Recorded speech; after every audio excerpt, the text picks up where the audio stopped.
Hello class. In this video we're really going to start to get to the content you might use in Photoshop when merging a background image with something you've rendered and then really making it something special.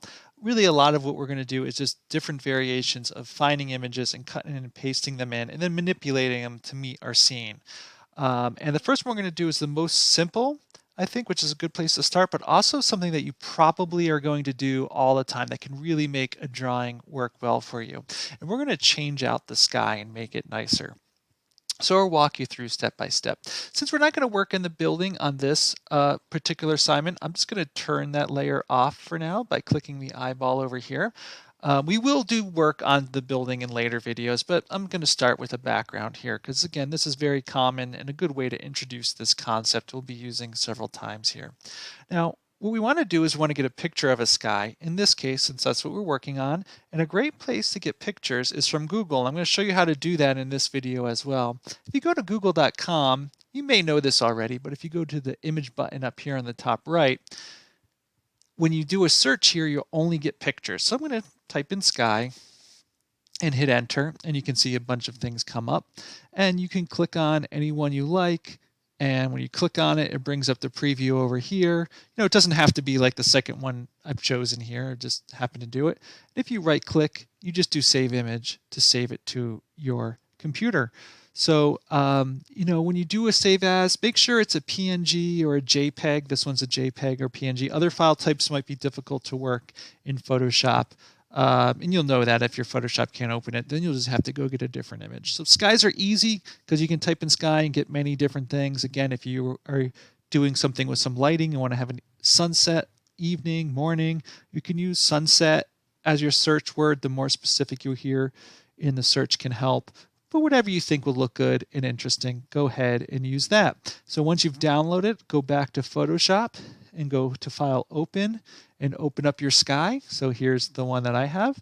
And what I'm going to do, I'm in a different file now. I'm just going to go to Select All or Control A.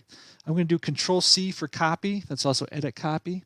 I'm going to come back to my drawing and I'm going to Control V or Edit Paste to paste this in. We can see it's automatically made a layer for itself here. And we do want to have it, we're gonna sort of build this thing up, and there's different ways we can do this. I'm going to take my layer, I'm going to click on the title and call it sky, double click there, and I'm going to move it down below the building for now. I still have some work to do, but just if we test it, if I turn the building on, we can see it's set behind the building because that's how the layers work. It renders it in order that you have it in this list. So I'm going to turn that back off. And what I'm going to do is I'm going to do Control T to get to my transform scale. And I'm just going to move it to the top left corner.